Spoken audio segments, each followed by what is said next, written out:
First of all, like always, if it resonates with you, use it. If it doesn't, let it go. We talk about energy a lot and our vibration and all those kind of things, but it's kind of a vague and esoteric thing, a little bit Heishu. But then I was pondering, and the way that I'm seeing it or understanding it at the moment is going back to the old school tape recorders. On the tape, you might know all of this, but I'll just cover it all just for the young lots that might be watching that don't know what tape is and how it works. Basically, a tape is just a piece of plastic which is covered with small iron filings. And that is coated on that tape. And then when you run that past the recorder, it records magnetic flux onto the tape. And that is how we actually store the sound. And we use a directional microphone to focus onto those vibrations. So the air vibration gets transferred into an electrical signal. So the electrical signal, without any influence on it, it's just a straight, it can be a DC voltage or whatever. And then as the transference from sound pressure to electrical signals, we impose that signal on top of that solid electrical signal. So very much like you see on the phones and things like that, where you see the little waveforms, that is the sound waves turned into electrical signal. And when the signal runs through a wire, it causes a magnetic field. So as that signal runs through the magnet, which is the recording head, it changes magnetic flux and the magnetic field changes. So as the tape runs, those little iron filings that's scattered all over starts running under the play or the record head. It takes the shape of that magnetic flux. As the signal changed, the little filings will also change. And then that stays on the tape, which is then what we call a tape recording. And then when we play it back, it goes past a playhead, which takes all those iron patterns and through the magnetism induces an electric signal back into the system. And that electrical signal then gets amplified and goes to a speaker. The speaker moves the air, and so we hear the sound that we recorded. So if we look at our own energy system, there's two types of energy that flows through us all the time. There's the cosmic energy that comes top down, that flows from the universe or the cosmos down into us, through our system and into the earth. And then there's the life force energy that moves up through our bodies and then up. But they don't just move straight up and down. They also form like a toroidal shape around us, like a donut shape around us. So we can see that as the electrical current flowing, and the field around us can be seen as the magnetic field around us. Now, how we encode that field, which is just the pure straight field, pure energy that runs through us, is by all our thoughts, our belief systems, our emotions, all our actions, everything that we are thinking about is basically transferring that vibration. So that's the same as the waveforms come through us, and that is encoded into our cells, for one. So we can have a look at the cells. If we look at the body, there's like got a lot of iron in us, in the hemoglobin that takes the oxygen through to the cells, but also in the muscle with the myoglobin that is also full of iron. So although it's not a direct comparison, it does make a lot of sense. So the iron Yeah. filings on the tape and the iron in our body, like, okay, that's, It's very yeah, interesting. Yeah. I can actually go with that. So if you think of that signal coming through and then all the cells in the body shifting position like the iron filings on tape, and Mm. that records that state of whatever is happening in us. So all the sensations, the feeling, everything is recorded in that moment, moment to moment. But instead of the tape, we have time. So our Yeah. recording medium is time. So as time moves past our body, the encoding or the recording that we're doing is on that stream of time instead of on the magnetic tape. Yeah. So Exactly. when we recall something or when we relive something, is basically we rewind that tape and we actually relive all of those emotions, feelings, everything again, in a way. If we have negative recurring thoughts, then obviously the cells will kind of stay in one position. So if we keep like looping the same thought over and over, it's recording the same pattern into our body. If we do that often enough, the cells kind of get Mm. stuck in that position. And because they're stuck in that position, they start blocking their natural energy flow. And because there's a block, then we have the disease or pain or whatever that manifests in the body. Then when we say that thoughts are things and we affect our body by our thoughts, then it becomes a little bit more clear of the process of that. So like seeing it as being everything being recorded in the body, having the same thoughts over and over, then disrupts the normal movement of the cells, and that causes disease. Or we start with, say, like stress, tension, we'll start with pain in the muscles or the back Mm. or some sort of pain, which is normally the first indication there's something in the thought patterns that's maybe a bit off.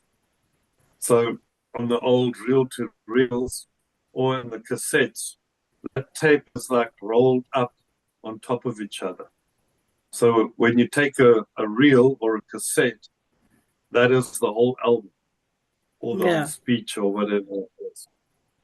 So we see that as our identity or our life story, all our goods, all accomplishments, everything else. So that kind of just our identity, but our Mm. ego as well. Now we can go a little bit further into that as well, because as that energy flows, it creates that magnetic field around us as well. So not only does the information get stored in the body, in the cells, it also gets stored outside of us, basically in our energetic field, which can basically be seen as part of the subconscious. So that field records everything we've gone through. In a conversation with somebody, we'll focus our attention on that person and listen to what they're saying. And by doing so, we filter out a lot of the stuff. We filter out all the other sounds like cars in the background, people talking in the background, all of filtered out because we're zooming in and having our attention on that person to try and really connect with them. But all of that information still comes into us. And although it's not filtered through our conscious mind, it goes into the subconscious. So all of that information is then encoded into the subconscious and into that energetic field. So that's where if you go into hypnotic states or whatever, and you regress somebody, you can go right back and they'll feel, sense, hear everything as if they were there, because you're taking them and putting them in that space, basically replaying that bit of the tape for them. It takes all of that information.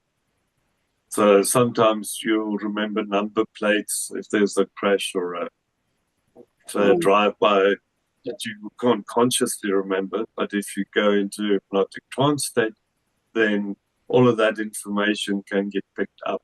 Yeah. As well.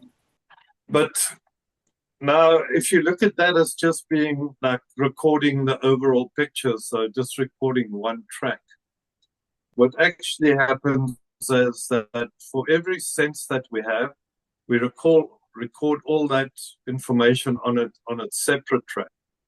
So it's actually a multi-track recording. So everything we see, hear, feel, smell, taste gets recorded, but also in all 9 senses, which then includes emotions. So every emotion that we have gets recorded, every thought, the subconscious, the belief systems, all the programming, all of those things get recorded on its track and at the same time. And then superconscious, so that is the connection to the divine, our inner knowing. The stuff that we don't learn from the outside. It's just the stuff that we remember. Yeah. You know, when you hear something new, you go, yes. And you don't know why, but it just resonates with you and you agree with. Or you go, no, I'm not sure about that.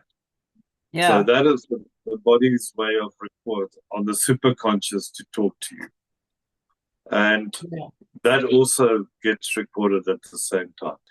And then in the body, we obviously have the chakras. So with the chakras, each one of them kind of focuses on a specific area. So through the root chakra, we'll be concerned with survival and all that. The sacral chakra will be our interpersonal one-on-one relationships. The solar plexus will be the relationship one-to-many, how we see ourselves in society. Then the heart chakra will be the openness and love, how we connect on an openness level. The throat chakra will be how we express ourselves. And then the third eye will be our connection to our higher self. And the crown chakra is the flow right through. Right. So when that energy comes down, it can come down through all the chakras, or it comes up through all the chakras. So when we start off and we're very dense, we're in the lower chakras. Yeah. As that chakra gets opened up and cleaned, and we remove some of the blocks, then that moves up. So that's more concerned with fear. Then we move into the sacral chakra, which is shame. And as we get rid and move through our shame, we can move up to the solar, which the block there is guilt. So all the guilt that comes in from the outside, all the stuff that we shouldn't do, all of those things. Not necessarily the things we feel guilty about, things that we've done wrong, but it's like that unseen guilt that keeps us trapped, like stops us from moving forward and actually expressing ourselves. So as that energy gets purified, we get into the heart. The block there is grief. So like working through all our grief, through all the losses and everything that we experienced there. Then as it moves up, it goes into the throat chakra, which is lies. And not just the lies that we are told and that we believe, but also the ones that we speak about ourselves and who we are and what we are, all that. Then we go up to the third eye, and that will be illusion. So the block there is the belief systems that we hold, that govern all of these things. So all right through all of these chakras, there's belief systems that we picked up somewhere. And once again, it starts with the pain that we experience. In that dealing with that pain, we develop a coping mechanism. That coping mechanism becomes a habit, and that habit becomes a belief system. And with each of that belief system causes a certain emotion. A belief system will bring up an opinion and a judgment. Obviously, all of that stuff sits in the body and in the field as well, in our energetic field. So people pick up on that, and the world reflects that back to us as well. Because what we resonate with will be projected back at us or reflected back at us through the world. What we believe entrains the electrical flow, which then causes the magnetic flow that surrounds us. So by doing the work or listening to positive things and all of that, it starts just lighting up that whole system. So it becomes a lot more fluid, a lot more vibrant. It vibrates at a higher level. So that's what we say, like we're trying to raise our vibration. And we believe that we are very isolated and that we can hide things and our thoughts are our own and all that. But as soon as you step into somebody else's field, you pick all of those things up subconsciously. So there can be various cues like their body language, their tone of voice, and that talks to you very loudly through your energetic field. And you actually broadcast that as well. So if you like worried or bad vibe, then you put off that vibe to other people and they pick up on, which then makes it easier for them to attack you or take advantage of you or whatever it is. Yeah. Because they sense that lower vibration. So lower vibrational people will meet you and reflect back through events and everything else that on what level you're actually sitting. Okay. But it's also not just, just spacing out all day long, because we do need, because it's both positive and negative. We also need to ground that energy in the body to have a balance between the whole system. So it's not just focusing on one or two of them. That's the problem with like the whole idea of spirituality. So like we use spirituality to disconnect from the real world and we float up there in the cosmos, like it's all as you are. But practical spirituality is then bringing all of that back into the body and doing that with awareness. So if we're aware of how the energy flows and how we're recording our life story and how that is broadcast from our like energetic field and how the magnetism and the resonance works to attract certain things in our lives, then it makes it a lot easier to actually consciously be aware of all of these things and just being aware when we start getting stuck into negative loops. It's not the negative thought that's going to be bad, because if we all have negative thoughts, but if that comes and goes and it flows, it gets recorded, and that's cool. That gives it color. You need a little bit of bass. You can't just have cymbals and things. The basses and the drums is actually what holds the whole rhythm together.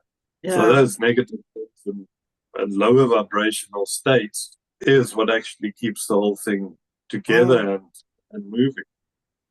So we need some of that. We need the challenges. If we don't have any challenges, then we don't grow. So we need some opposition. We need resistance. We need something to push against to build our strength and give us strength. It's not a simple case of like black and white, this is bad and this is good and this is how we should live and this is wrong. We need all of that. But it's in the understanding of that and using it for what it is. The low vibrations is the ones that ground you. The Yeah. higher vibrations are the ones that connect you with your higher self. Yeah. But Ari, just interestingly, two things that draws me to. One is the trauma release exercises that I've been to, where you tie the muscles and start shaking. I don't know how familiar you are with trauma release. And that seems to be in the pelvic region is where you store trauma. Now it's kind of directly in conflict in a sense, or not really. Because you're saying that that pelvic area would be sacrum would be more the intimacy side of life. That's why am I getting mixed up now? Yeah, so the whole pelvic region is between safety, fear, survival, and then the sexual part and relationships, and then a little bit higher up than like the outside pressures that we face. So in the event of trauma, if there's a specific event, that obviously all gets recorded. So that's like a freeze frame that gets recorded over a certain period, everything in the body. But what happens is our fight and flight kicks up and all our senses, sight, smells, sound, like emotions, everything, thoughts, because you're trying to figure out how am I going to survive? How can I get out? Like, oh, this is scary, the fear. All of those things like goes wide open. And what happens is that's overwhelming for us. So if we can't fight or flee, then basically we freeze. So everything, because it's so overwhelming, just gets frozen into that moment. Okay. And that's why when years later something triggers us, we go right back into that state. So it's the movement of the hips a lot of times, pelvic region, stomach, all of that is where a lot of that gets trapped. So once you start moving the body and getting those pelvic muscles and hip movements and everything to compress, contract, and expand, it also helps release the trauma. That's the physical thing. So it's like resetting those iron filings or the cells. So you're re-recording something over it, more pleasant, because if you're in a pleasant state and you do those movements, then you kind of re-record that moment in time.